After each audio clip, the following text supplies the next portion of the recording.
أستغفر الله العظيم الذي لا إله إلا هو الحي القيوم وأتوب إليه. أستغفر الله العظيم الذي لا إله إلا هو الحي القيوم وأتوب إليه. أستغفر الله العظيم الذي لا إله إلا هو الحي القيوم وأتوب إليه. إلى حضرة النبي المصطفى رسول الله صلى الله عليه وعلى آله وصحبه وسلم. شهد الله لهم الفاتحة. أعوذ بالله من الشيطان الرجيم. بسم الله الرحمن الرحيم. الحمد لله رب العالمين الرحمن الرحيم مالك يوم الدين. إياك نعبد وإياك نستعين. اهدنا الصراط المستقيم صراط الذين أنعمت عليهم غير المغضوب عليهم ولا الضالين آمين. أعوذ بالله من الشيطان الرجيم. بسم الله الرحمن الرحيم. الحمد لله رب العالمين والصلاة والسلام على أبي القاسم الأمين وعلى آله وصحبه أجمعين. قال رب اشرح لي صدري ويسر لي أمري واحلل عقدة من لساني يفقه قولي.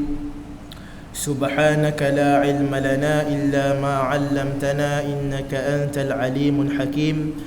ولا حول ولا قوة إلا بالله العلي العظيم.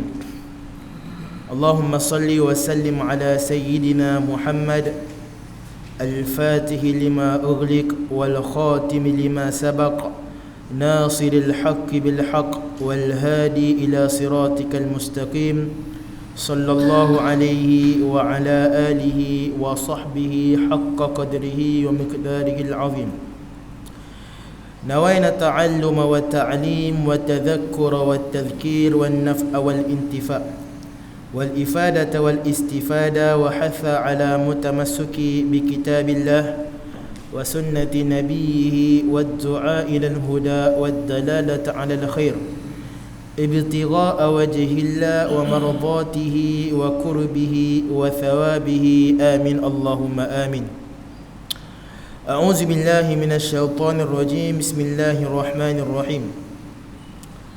قال المصنف رحمه الله تعالى ونفعنا به وبعلومه في الدارين آمين.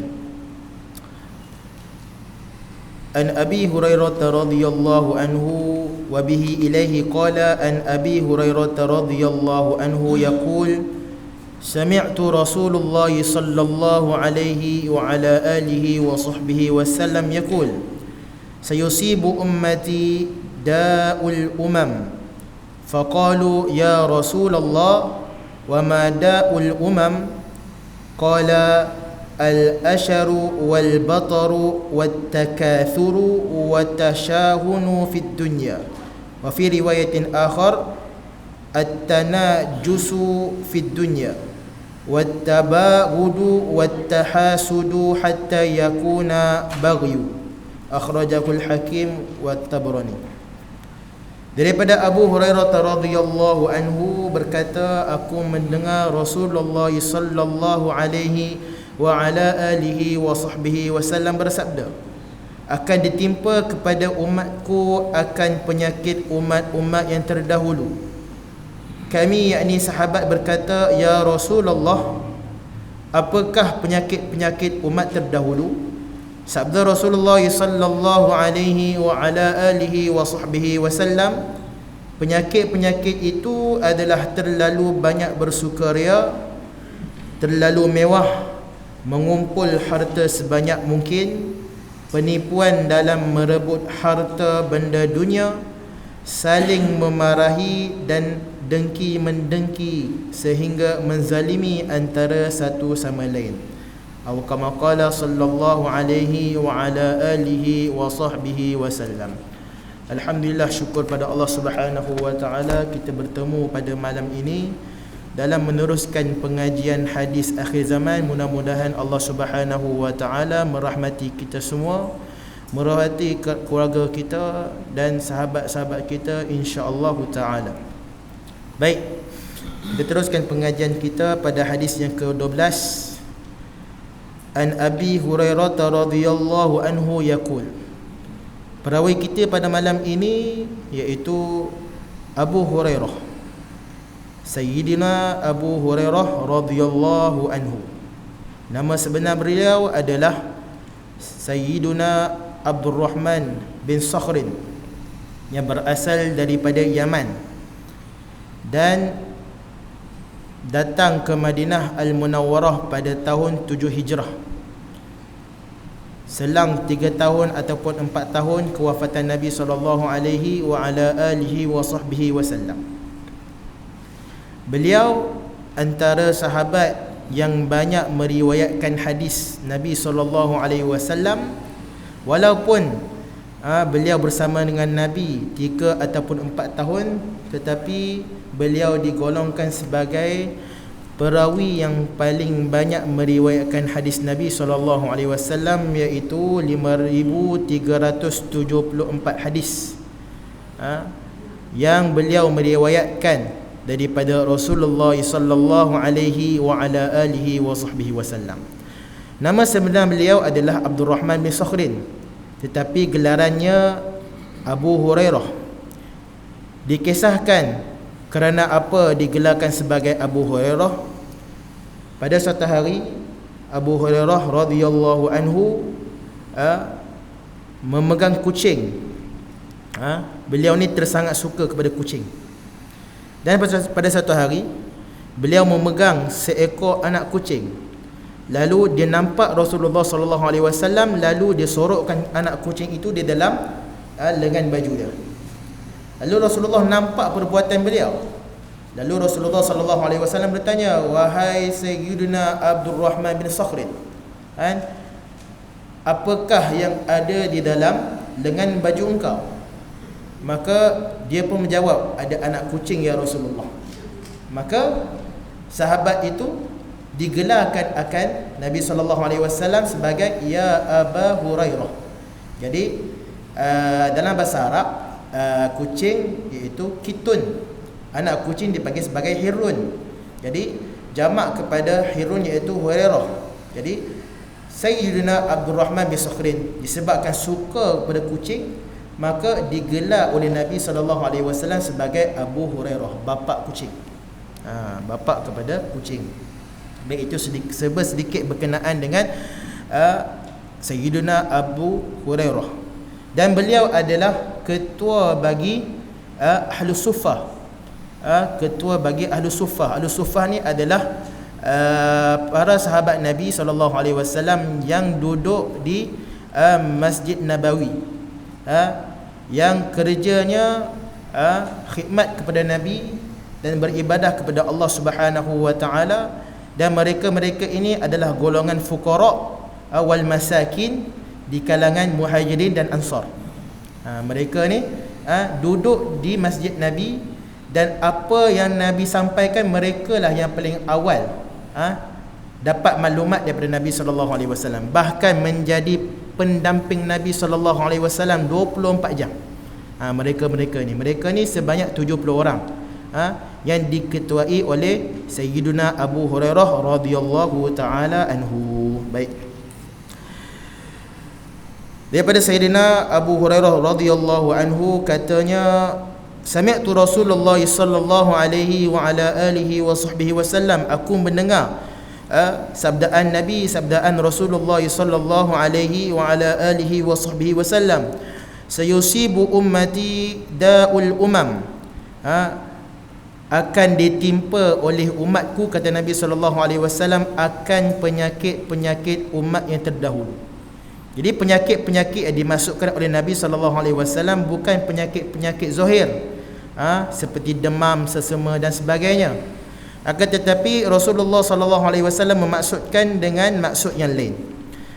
Lalu ditanyakan oleh para sahabat ketika itu, "Ya Rasulullah, apakah penyakit-penyakit umat yang terdahulu yang dimaksudkan oleh engkau ya Rasulullah?" Maka Rasulullah sallallahu alaihi wasallam pun bersabda, al-asharu wal bataru wat takathuru wat tashahunu fid dunya, iaitu antara penyakit-penyakit umat terdahulu adalah terlalu bersukaria dan terlalu bermewah-mewahan dan mengumpul harta sebanyak mungkin penipuan dalam merebut harta benda dunia, wa tabagudu wat tahasudu hatta yakuna baghyu, saling memarahi dan dengki mendengki antara satu sama lain sehinggalah menzalimi antara satu sama lain. Baik, penyakit yang pertama yang dimasukkan oleh Nabi SAW adalah terlalu bersukaria. Jadi kita ni secara semula jadilah kan, secara kebiasaan kita memang kita suka kepada benda yang sukaria. Maksudnya apa? Benda yang menghiburkan hati kita, benda yang dapat menghiburkan diri kita. Akan tetapi agama melarang kita untuk terlebih dalam bersukaria. Sebab apa? Nikmat kita ni yang Allah Subhanahu wa taala berikan kepada kita, kita manfaatkan sebaik mungkin. Dan nikmat-nikmat ini ada pemutus dia.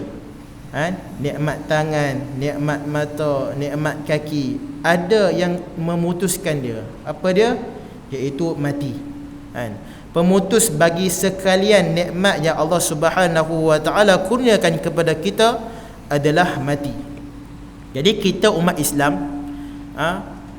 memang kita boleh bersukaria, suka dengan anak kita, suka dengan bini kita, suka dengan keluarga kita, suka dengan hobi kita, memancing dan sebagainya.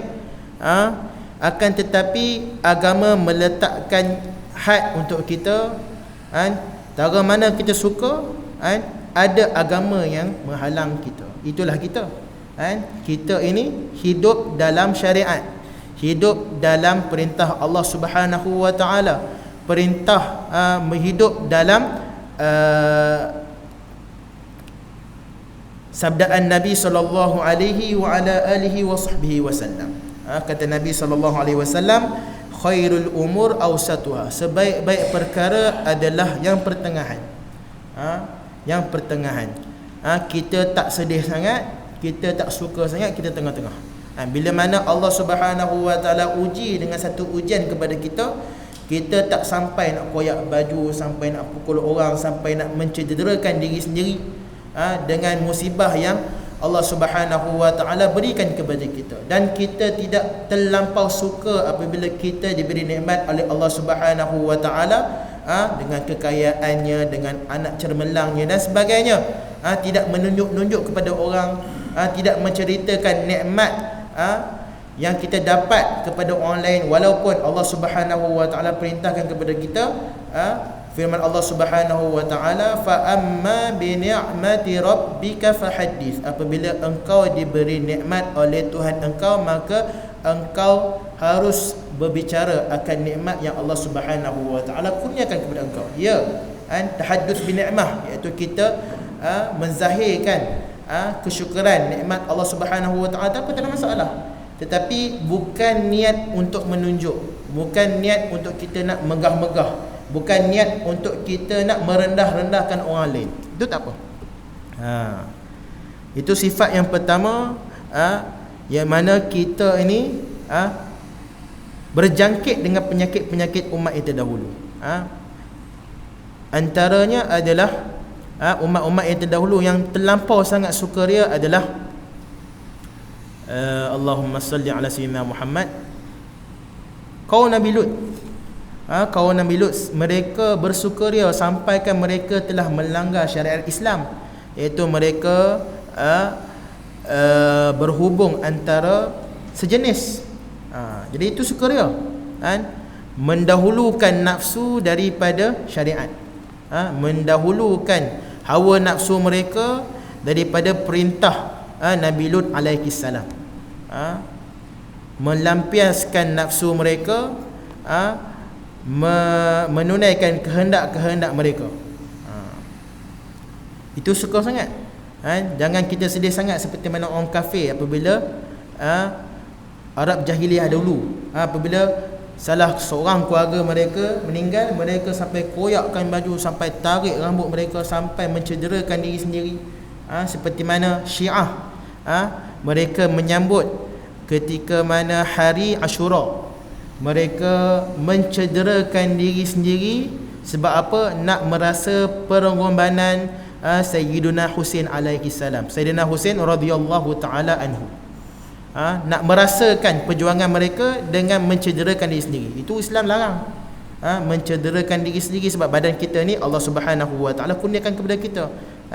Dengan kita mencederakan diri sendiri, kita telah menzalimkan diri sendiri. Baik. Itu yang pertama. Yang kedua adalah terlalu mewah. Terlalu mewah. Nabi SAW tidak menginginkan kekayaan, bahkan berdoa kepada Allah Subhanahu wa taala, Allahumma ja'alna minal masakin, wahai Allah, jadikan aku ini sebahagian daripada orang-orang yang miskin. Nabi SAW, kalau kita membaca sirah Nabi, Nabi jarang-jarang makan daging, jarang-jarang dapat makan yang sedap. Bahkan apabila barang dapur yang berada di rumah Nabi SAW sudah habis, ditanyakan kepada Sayyidah Aisyah radhiyallahu taala anha, wahai Aisyah, apakah makanan yang kita boleh masak pada hari ini? Maka jawab Sayyidah Aisyah radhiyallahu taala anha, tiada ya Rasulullah, maka aku puasa. Apabila dapati dekat rumah Nabi SAW tidak ada bahan untuk masak, maka Nabi berpuasa. Cuba macam kita. Kalau kita macam mana? Start kereta pergi makan. Dah tak ada apa kat rumah, start kereta cari makan. Kok dah cakap, tak apalah hari ni sebab tak ada makanan kita puasa. Jarang. Walaupun pernah terjadi sekali, tapi jarang. Selalunya kita akan start kereta atau perlu keluar rumah pergi cari makan. Adapun Nabi SAW suka kepada kemiskinan, bukan sebab suka kemiskinan nak minta-minta tak. Nabi tak pernah minta. Nabi tak pernah minta kepada orang, seperti mana orang miskin yang suka minta-minta pada orang lain. Sebab kenapa? Nabi SAW tahu yang mana Allah Subhanahu wa taala Al-Ghani, iaitu yang maha kaya, yang terkaya daripada segala-galanya. Jadi Nabi yakin dengan rezeki Allah Subhanahu wa taala telah tetapkan kepada baginda Nabi sallallahu alaihi wa ala alihi wa sahbihi wasallam. Adapun kita terlampau mewah sangat. Kita terlampau mewah sangat. Kita ada kereta, kita nak upgrade kereta. Kita ada rumah, kita nak upgrade rumah lebih besar lagi. Kita ada title, kita ada gelaran, kita nak up lagi gelaran kita. Tak ada masalah. Tiada masalah. Tetapi kena ingat, setiap nikmat yang Allah Subhanahu wa taala kurniakan kepada kita, apabila kita salah guna, maka kita akan ditanya oleh Allah Subhanahu wa taala di akhirat kelak. Ini yang terjadi kepada sahabat Nabi yang bernama Abdul Rahman bin Auf radhiyallahu anhu, apabila mendengar Nabi sallallahu alaihi wasallam menceritakan tentang orang yang mempunyai harta akan lambat dihisap oleh Allah Subhanahu wa taala. Maka Nabi beritahu, cara orang kaya nak bagi cepat dihisap oleh Allah Subhanahu wa taala adalah menginfakkan harta-harta dia. Menginfakkan harta-harta dia. Kita alhamdulillah di Malaysia ni, makan sebenarnya terlebih, bukan cukup, terlebih cukup. Terlebih cukup. Bukan apa? Lepas subuh makan. Sekali pukul 10 makan. Sebelum zuhur makan. Sekali sebelum asar makan lagi. Aqallu syai', sekurang-kurangnya mesti 5 kali ataupun 4 kali makan. 3 kali ni kiranya sakit kot. 3 kali 2 kali ni mungkin sakit, demam, tak ada selera nak makan. Paling sedikit orang kita ni 5. Sarapannya dengan break time paginya makan roti sikit ya, makan kuih sikit ya. Lepas tu tengah hari makan nasi dengan lauk. Lepas tu petang pergi beli cok pisang ke, beli cok udang ke apa kan. Lepas tu malam makan nasi pula. Sebelum tidur pula tiba-tiba kawan ajak pergi makan kat kedai, makan pula. Itu yang alhamdulillah badan-badan kita ni sihat belaka. Alhamdulillah badan-badan kita ni sihat belaka orang Malaysia kita ni. Tapi kita kena ingatlah, dalam kemewahan yang Allah Subhanahu wa taala kurniakan kepada kita, ingat kepada orang-orang yang susah, yang kais pagi makan pagi, kais petang makan petang.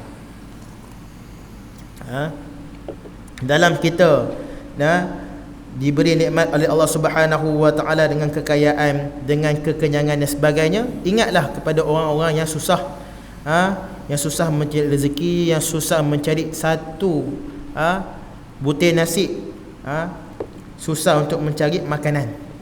Sebab itu yang kedua, iaitu kita telah terkena penyakit umat yang terdahulu, iaitu terlampau bermewah-mewah sangat diri kita, keluarga kita, kediaman kita, kenderaan kita. Habis bila dengar hadis ni, adakah kita nak buang semua barang-barang kita? Tak payahlah. Kalau nak buang bagi saya, tak ada masalah. Bukan maksud kita ni kena buang harta kita, tak. Tapi kena peringatlah, kita dah ada barang tu, teruskan guna. Kita ada kereta besar, guna. Guna dengan atas jalan fi sabilillah. Kita bawa kereta yang besar tu pergi masjid. Kita bawa kereta yang besar tu pergi mana? Pergi mengaji. Tu yang guru kami pesan. 2-3 biji kereta dekat rumah, satu kereta pun tak sampai kat masjid. Tu balak. Rumah punyalah besar, tapi tak pernah pun panggil orang buat tahlil, balai besar. Duit berkepuk-kepuk dalam bank, tapi sesin pun tak pernah nak infak kat masjid, infak dekat orang ngaji. Tu balak. Nampak nikmat, Allah bagi kita kereta besar, Allah bagi kita rumah besar, Allah bagi kita harta yang banyak, tapi tak pernah nak infakkan kepada jalan Allah Subhanahu wa taala. Dan bagi orang yang kekurangan duit, tergolong dalam miskin, jangan tunggu kaya baru nak sedekah. Jangan tunggu kaya nak sedekah. Dan orang kaya jangan tunggu nak mati baru nak sedekah. Jangan tunggu sakit baru nak sedekah. Istilah dia. Orang miskin jangan tunggu kaya nak bagi duit. Jangan tunggu kaya nak bagi sedekah. Ikut kemampuan kita. Boleh bagi RM1, kita bagi RM1. Kalau kita mampu nak bagi RM5, bagi RM5. Nabi berkata apa? Aku lebih menyukai amalan yang sedikit tapi berterusan. Bagi sedikit tak apa, jangan tak bagi langsung. Mudah-mudahan sedekah kita ni dapat menolak balak bagi kita. Ni saya cerita satu pengalaman saya lah. Saya time ngaji ni, memang perlukan duit lah. Memang duit ni memang saya korbankan untuk beli kitab, beli alat tulis, beli pen, pensel apa semua lah. Tapi kalau contoh raya beli baju lah, dengan duit yang ada tu. Tapi banyak beli kitab.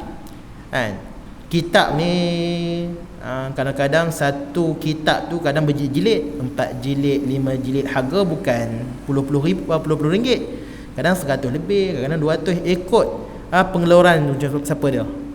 Contoh kalau pengeluaran tu, dia punya terbitan tu memang mahal, terpaksalah beli dengan yang mahal.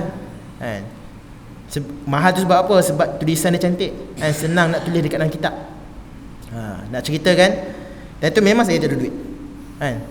Adalah dalam 2-3 ringgit. Saya niat 2-3 ringgit ni memang saya nak sedekah kat masjid. Sedekah hari Jumaat, petang tu tiba-tiba ada orang back in RM300. RM3 double je RM300.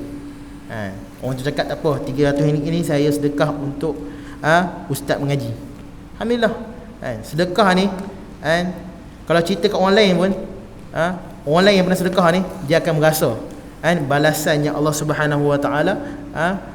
Allahumma salli ala Muhammad, seolah-olah macam kita ni macam orang cakap, kita invest sedekah tu, kita akan dapat balik. Sedekah ni, sedekah ni kita bagi dekat masjid contohnya, kita bagi ke orang mengaji contohnya, dia akan dapat balik. Tak dapat harta, tak dapat duit, dapat pahala kat akhirat nanti, insya-Allah. Jadi saya selalu kempen dekat anak-anak murid saya dekat Tafiz tu lah. Kalau boleh tiap Jumaat kena sedekah walaupun RM1. Kita ajar anak-anak kita daripada kecil sedekah. Pergi masjid sedekah. Pergi masjid sedekah. RM1 tak apa. Sepang tak apa. Tengah-tengah ada tabung lalu, dia tengoklah budak-budak. Budak bunyi duit shilling, tak apa. Kita ajar anak-anak kita daripada kecil lagi, untuk sedekah. Sebab Nabi SAW beritahu apa? Ittaqun nar walau bisyikki tamratin. Takutlah kamu akan api neraka walaupun dengan setengah biji tamar. Maksudnya apa? Sedekahlah kalian untuk mengelakkan diri daripada api neraka walaupun dengan sebelah biji tamar. Sedekahlah walaupun sikit, untuk kita menjauhkan diri kita daripada api neraka. Dan sedekah ni dapat meredakan kemarahan Allah Subhanahu wa taala. Sedekah ni akan dapat meredakan kemarahan Allah Subhanahu wa taala dan meraih akan redha Allah Subhanahu wa taala. Baik. Itu yang kedua. Yang ketiga adalah mengumpul harta. Seperti mana dalam surah At-Takatsur, Bismillahirrahmanirrahim, alhaakumut takatsur hatta dzurtumul maqabir. Telah lalai akan mereka dalam mengumpulkan harta-harta mereka sampailah berjumpa akan kubur. Jadi nak kejar harta ni, sampai ke sudah tak habis. Contohlah, dia dapat satu guna mah, dia mesti nak lagi. Contoh 10,000 cukup tak? Sebulan 10,000 cukup tak? Jangan cakap cukup, tak pernah cukup. Dia akan ingin, alangkah baiknya kalau 20,000, alangkah baiknya kalau 50,000. Dia mungkin tak lafaz kat mulut, tapi dalam hati, alangkah baiknya, kalau boleh lah, sebulan tu daripada aku dapat 10,000, aku dapat 20,000, boleh aku beli kereta. Jadi manusia ni, apa sifat dia? Satu, pelupa. Satu, panjang angan-angan dia. Angan-angan manusia ni panjang. Kalau boleh aku nak hidup 1,000 tahun, kalau boleh aku nak dapat bangunan yang tinggi, kalau boleh aku nak memimpin negara dan sebagainya. Angan-angan manusia ni teramatlah tinggi. Kata Al-Imam Ghazali rahimahullahu ta'ala, di mana ketika itu ditanyakan oleh anak murid akan angan-angan manusia. Jadi Imam Ghazali pergi kat papan, dia lukis satu kotak besar, kotak besar, satu kotak, dan dia buat satu garisan. Satu garisan tu sampai dekat kotak tu, satu lagi garisan, dia tarik garisan tu sampai keluar daripada kotak ni. Lepas tu Imam Ghazali beritahu apa? Okey, aku buat kotak ni. Kotak ini adalah kehidupan manusia. Kotak ini adalah lingkungan kehidupan manusia. Baris yang pertama adalah umur manusia, di mana kata Nabi SAW, umur manusia ni antara 60 hingga 70. Barisan yang kedua adalah angan-angan manusia. Jadi kehidupan manusia ni sampai 70-60 je, tak lebih daripada kotak ni. Angan-angan manusia lebih daripada kotak tersebut. Maksudnya apa? Angan-angan manusia ni, kita boleh fikir sampailah beribu-ribu tahun. Nak tu, nak ni, nak kereta tu, nak kereta ni, nak kerja tu, nak kerja ni, dan sebagainya. Dan antara angan-angan manusia adalah nak kumpul harta sebanyak mungkin. Nak mengumpul harta sebanyak mungkin. Kalau boleh nak cerita ke orang, aku ni dah ada kat dalam bank ni 10,000, ada 20,000, ada 100,000, ada jongkong emas kat dalam bank kita. Kita nak bagi tu, nak cerita ke orang yang aku ni kaya. Tapi dia lupa bahawa yang paling kaya sekali adalah Allah Subhanahu wa ta'ala. Saya nak bagi satu amalan di mana dia ni akan dapat satu benda ni lebih baik daripada dunia dan seisinya. Apa yang ada kat dunia ni, emas, perak, belian dan sebagainya, apa yang ada kat dunia ni dan seisinya, lebih baik daripada benda ni. Apa benda ni? Sabda Nabi SAW, rak'atani qabla al-fajri khairum minad dunya wa ma fiha. Kata Nabi SAW, solat 2 rakaat sebelum subuh lebih baik daripada dunia dan seisinya. Nak cari orang kaya, cari orang yang solat sunat sebelum subuh 2 rakaat. Sebelum nak dirikan solat subuh, solat sunat 2 rakaat sebelum subuh. Sebab apa? Pahalanya, ganjarannya lebih baik daripada dunia dan seisinya. Carilah orang yang paling kaya pun, tapi orang yang paling beruntung adalah yang mendirikan solat sunat 2 rakaat sebelum subuh. Apatah lagi dia hidupkan malam dengan solat tahajud dan sebagainya. Baik, itu yang ketiga. Yang keempat, sanggup menipu dalam mencari dunia. Sanggup buat apa saja untuk mendapat nilai dunia yang sedikit. Mendapat nilai dunia yang sedikit. Kata Nabi SAW, "Lau kanatid dunya ta'dilu indallahi janaha ba'udah, ma saqa kafirun minha syurbata ma'in." Nabi SAW bersabda, jika dunia ini mempunyai satu nilai, dan nilai ini dipandang oleh Allah Subhanahu wa taala, walaupun sebelah sayap nyamuk, maka Allah tidak membenarkan satu nikmat pun diberikan kepada orang kafir walaupun sedeguk air. Kalaulah Allah Subhanahu wa taala memandang dunia ni berharga, walaupun dengan sebelah sayap nyamuk sekalipun, maka Allah takkan benarkan nikmat-nikmat dunia ni diraih oleh orang kafir walaupun sedeguk air. Kalaulah Allah menganggapkan dunia ni berharga. Kata Nabi SAW, "Ad-dunya mal'unah wal mal'unun ma fiha illa zikrullah wa ma walahu wa aliman wa muta'alliman." Artinya dunia ini adalah dilaknat. Dunia ini dilaknat, dan apa jua isi dunia ini pun dilaknat, melainkan zikrullah, melainkan zikir mengingati Allah Subhanahu wa taala. Dunia ni apalah sangat? Dunia ni apalah sangat? Nak kikis dunia daripada diri ni susah. Nak kikis dunia ni, nak kikis cinta dunia ni susah. Seperti mana saya cerita yang hadis yang keberapa wallahu alam, ataupun sebelum kita nak mula pengajian kita ni, wahan. Wahan, penyakit wahan. Memang penyakit wahan.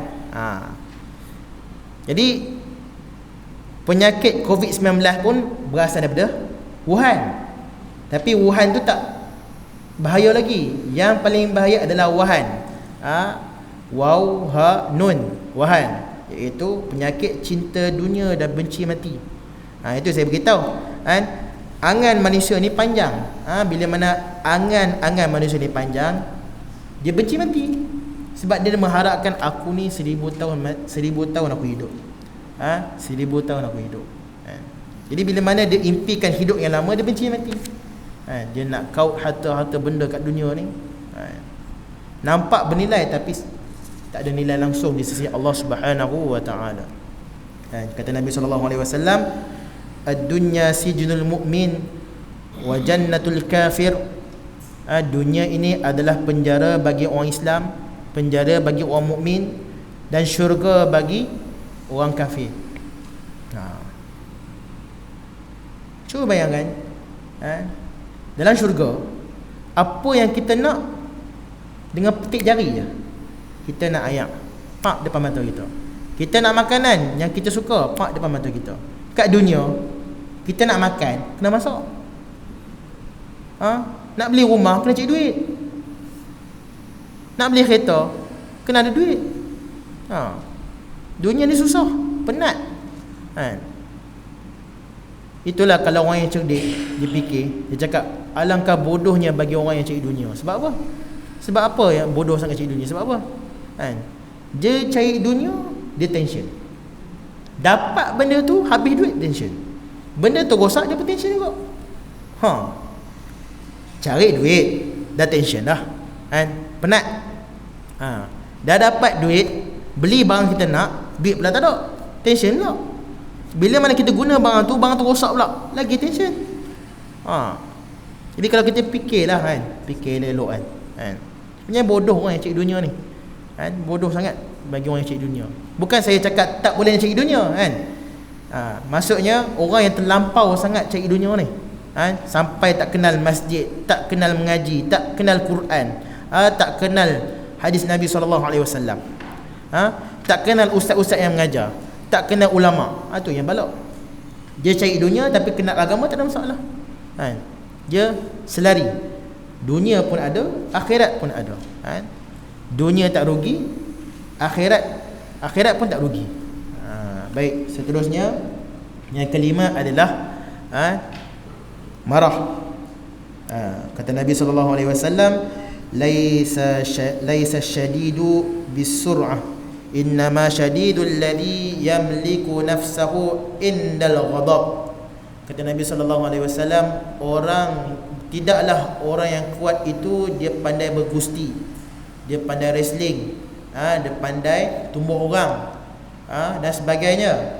Tetapi orang yang kuat adalah dia memiliki untuk menahan marah. Dia memiliki kekuatan untuk menahan marah. Jadi menahan marah ni bukan semua marah kita kena tahan. Contohlah, orang hina agama kita, kita tak marah, tu bodoh. Kata Imam Syafi'i lah, bukan saya cakap, Imam Syafi'i beritahu. Imam Syafi'i beritahu apa? Orang yang patut kita marah tapi kita tak marah, itu namanya bodoh. Tempat yang sepatutnya kita marah tapi kita tak marah, itu namanya bodoh. Tapi kalau benda-benda yang kecil, contohlah, anak kita pergi conteng kita marah, itu masalah. Nak buat macam mana? Reda je lah. Contohlah benda-benda kecil lah. Contoh, isteri kita seleka baju, terbakar, sabar je lah. Sabar je lah. Tapi kalau benda-benda yang patut kita marah, kita kena marah. Contoh baru ni, negara Sweden yang membakar Al-Quran, itu kita kena marah. Itu kita kena marah. Kita kena ada rasa nak marah, disebabkan dia memperolok-olokkan agama kita. Dan yang terakhir adalah hasad. Jadi ni 6 sifat yang ada pada umat yang terdahulu yang kita berjangkit sama. Hasad. Hasad ni dalam bahasa Arab, tapi kita ni ada dengki, hasad dengki. Nak bagi tahu apa, orang Malaysia kita ni, orang Melayu kita ni kuat dengki. Bahasa Arab hasad, ha, sin, dal, hasad je. Kita ni tambah dengki, hasad dengki. Sebab apa orang Malaysia kita, orang Melayu kita khususnya kuat dengki sangat. Orang beli kereta besar kita dengki, orang beli rumah besar kita dengki, orang dapat anak pun kita dengki, orang dapat benda kecil pun kita dengki. Selagi mana benda tu tak hilang, kita dengki. Dengki ni apa maksud dia? Hasad ni apa maksud dia? Kita menginginkan nikmat orang lain tu hilang.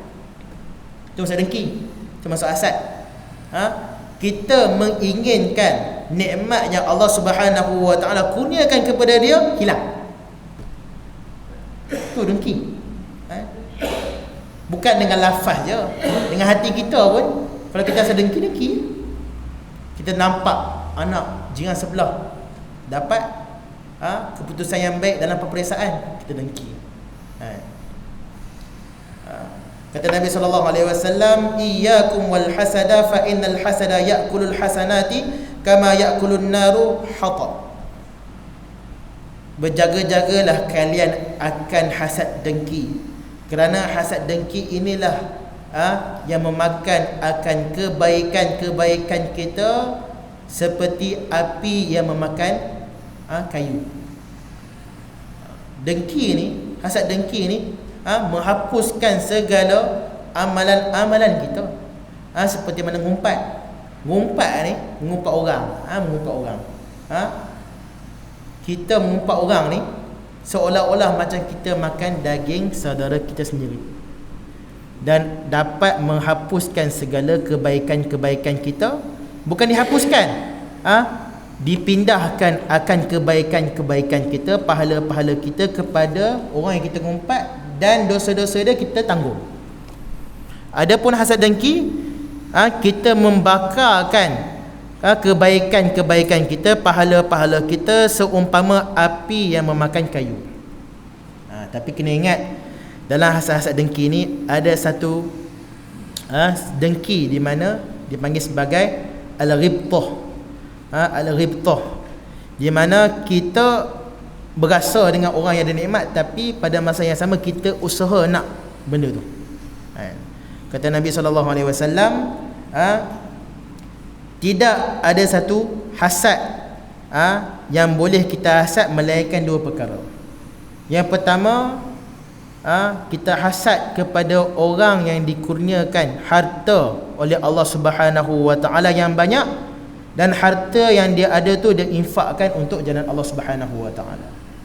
Dan golongan yang kedua kita boleh hasad adalah seseorang yang dia berikan ilmu oleh Allah Subhanahu wa taala dan dapat mengajarkan dia.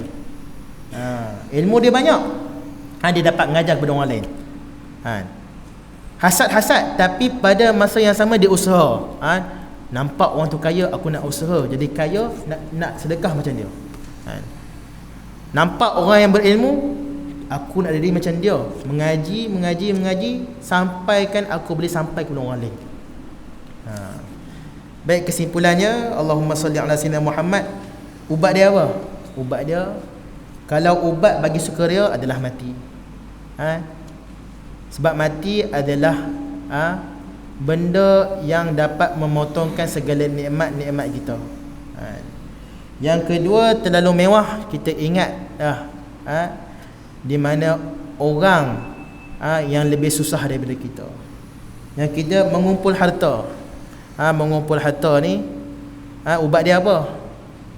Ubat dia, Allahumma salli ala sayyidina Muhammad, memikirkan akan nikmat-nikmat Allah yang kita dapat dah. Contoh, kita ada kereta besar, kita tak tambah lagi, kita kena ingat kereta tu elok lagi, Allah bagi aku pakai elok lagi. Tak apa kot, duit yang aku nak beli kereta tu aku bersedekah lah. Yang keempat adalah penipuan dalam mencerit dunia. Dok menipu dunia ni kan. Menipu orang nak dapat dunia. Contoh, kita tipu orang, nak dapat duit daripada orang tu. Ubat dia apa dia? Ubat dia, Allahumma salli ala sayyidina Muhammad, ingat mati jugalah. Ingat mati. Sebab apa? Kumpul-kumpul dunia ni, kita fikirlah, adakah dunia yang kita dapat ni kita dapat masuk dalam kubur? Adakah dunia ni dapat kita nak bawa ke akhirat? Lainlah kalau kita sedekah, tak apalah dapat bawa ke akhirat. Dan marah, apa ubat dia? Berwuduk. Ketika mana kita rasa nak marah orang, cepat-cepat kita padamkan kemarahan kita dengan berwuduk. Nabi beritahu, nak reda marah kita ni dengan kita berwuduk. Yang keenam adalah hasad dengki. Hasad dengki ni susah sikit lah. Hasad dengki ni susah sikit lah. Sebab benda ni dah sebati dengan kita. Hasad dengki ni, kita ingat satu je. Kita ingat apabila kita mati nanti, adakah amalan kita cukup? Setelah mana kita dengki orang, terbakar amalan-amalan kita tu. Baik. Wallahu subhanahu wa ta'ala alam. Mudah-mudahan Allah subhanahu wa ta'ala memberi kekuatan kepada kita untuk mengelakkan daripada penyakit-penyakit ni. Penyakit zahir, ya, kita usaha dengan ubat, kita usaha dengan jaga badan kita, dengan kita bersenam dan sebagainya. Penyakit-penyakit batin ni, penyakit-penyakit batin ni, penyakit-penyakit kronik ni, kencing manis lah, darah tinggi dan sebagainya. Kita kena usaha cari ubat, dengan kita ziarah ulama, dengan kita meminta nasihat daripada mereka, sentiasa bersama dengan orang baik dan sebagainya. Baik, yang terakhir sekali, dekat bawah tu ada satu amalan yang saya nak kongsi pada hadirin yang ada pada malam ini. Jadi seperti mana kita tahu, minggu ini adalah minggu terakhir kita bersama di dalam bulan Rejab. Minggu yang terakhir kita berada di dalam bulan Rejab. Pejam celik. Saya rasa macam minggu lepas saya baru pergi amalan tu. Amalan Rabbighfirli warhamni wa tub alayya sebanyak 70 kali. Macam minggu lepas. Rasalah, padahal awal-awal bulan tu. Jadi minggu ni adalah minggu yang terakhir dalam bulan Rejab. Baik, ada satu amalan yang dianjurkan oleh Al-Imam Al-Ajhuri rahimahullahu ta'ala. Dia bagi tahu kepada kita, dia share amalan dia kepada kita, apabila tibanya hari Jumaat yang terakhir dalam bulan Rajab, dianjurkan untuk kita membaca zikir Ahmadur Rasulullah Muhammadur Rasulullah. Ahmadur Rasulullah Muhammadur Rasulullah. Ahmadur Rasulullah Muhammadur Rasulullah. Amalan ni masyhur. Kalau kita tengok dalam Facebook pun ada, dalam IG pun ada. Nanti kita tengoklah, nanti nak sampai Jumaat nanti kita akan keluar nanti poster. Akan keluar nanti kenyataan amalan ni. Amalan ni masyhur. Semua orang tahu. Di mana ketika mana hari Jumaat yang terakhir pada bulan Rajab, ketika mana khatib sedang berada di atas mimbar, maka kita dianjurkan untuk membaca zikir Ahmadur Rasulullah Muhammadur Rasulullah sebanyak 35 kali. Jadi selama mana khatib sedang berada di atas mimbar, maka kita habiskan zikir Ahmadur Rasulullah Muhammadur Rasulullah sebanyak 35 kali. Apa ganjaran dia? Maka tidak akan terputus dirhamnya pada tahun tersebut. Maksudnya apa? Tidak akan terputus rezeki dia pada tahun tersebut. Contoh dia amal pada Jumaat terakhir pada bulan Rajab pada tahun ni, Allah akan jamin rezekinya sampailah pada Jumaat yang terakhir pada bulan Rajab yang akan datang. Ni amalan ulama kan. Nak ikut tak apa, tak ikut pun tak apa kan. Cumanya siapa lagi kalau kita tak siapa lagi kita nak ikut kalau bukan ulama kan. Al ulama warasatul anbiya kan. Ulama ini adalah pewaris Nabi. Siapa lagi kalau bukan ulama. Jadi ini ulama kan. Ulama menganjurkan kita untuk buat amalan. Jadi kita buat. Habis kalau dalam khutbah, kalau bercakap, hilang pahala. Dalam permasalahan zikir ataupun selawat dalam ketika mana khatib sedang berkhutbah, dia ada khilaf, dia ada masalah khilaf. Contoh dalam mazhab kita, mazhab Syafi'i dibolehkan sebab apa? Merujuk pada ayat innallaha wa malaikatahu yusalluna 'alan nabi ya ayyuhalladzina amanu sallu 'alaihi wa sallimu taslima. Merujuk pada ayat itu sesungguhnya Allah dan para malaikat berselawat pada Nabi sallallahu alaihi wasallam. Wahai orang beriman, berselawatlah engkau kepada Nabi sallallahu alaihi wasallam. Jadi mazhab kita Imam Syafi'i dibolehkan untuk kita zikir selagi mana tidak mengganggu orang lain, selagi mana tidak mengganggu khutbah yang dijalankan. Ada permasalahan ni boleh rujuk dalam YouTube, tak silap saya lah Syekh Faisal ada sebut masalah ni. Syekh Faisal ada sebut masalah ni sebab terjadi baru-baru ni, bukan baru ni lah, tahun lepas ada satu orang tu dia selawat kuat-kuat sallallahu alaihi selawat dalam ketika mana khatib tengah khutbah tu Syekh Faisal ada cerita, boleh tag dalam YouTube insya-Allah. Mudah-mudahan kita direzekikan oleh Allah Subhanahu wa taala untuk mengamal amalan ni. Untuk orang perempuan, kena set timing lah. Contoh kita dengar, contoh kita duduk kat masjid ataupun kita buka TV lah. Buka TV satu tayang khatib naik mimbar tu, kita start zikir Ahmadur Rasulullah Muhammadur Rasulullah Ahmadur Rasulullah Muhammadur Rasulullah sebanyak 35 kali. Baik. Wallahu subhanahu wa ta'ala alam. Ada soalan?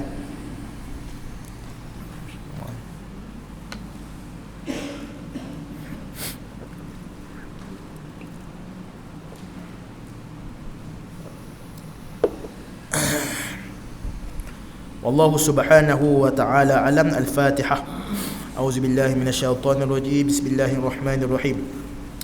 الحمد لله رب العالمين الرحمن الرحيم مالك يوم الدين إياك نعبد وإياك نستعين اهدنا الصراط المستقيم صراط الذين أنعمت عليهم غير المغضوب عليهم ولا الضالين آمين. اللهم نور قلوبنا بنور هدايتك اللهم نور قلوبنا بنور هدايتك اللهم نور قلوبنا بنور هدايتك كما نورت الأرض بنور شمسك أبدا أبدا برحمتك يا أرحم الراحمين. اللهم بارك لنا في رجب وشعبان وبلغنا رمضان اللهم بارك لنا في رجب وشعبان وبلغنا رمضان اللهم بارك لنا في رجب وشعبان وبلغنا رمضان ربنا آتنا في الدنيا حسنة وفي الآخرة حسنة وقنا عذاب النار صلى الله على سيدنا محمد وعلى آله وصحبه وسلم سبحان ربك رب العزة عما يصفون وسلام على المرسلين والحمد لله رب العالمين. Yang baik itu daripada Allah Subhanahu wa taala, yang kekurangan itu daripada saya sendiri. Wallahu Subhanahu wa taala alam. Assalamualaikum warahmatullahi wabarakatuh.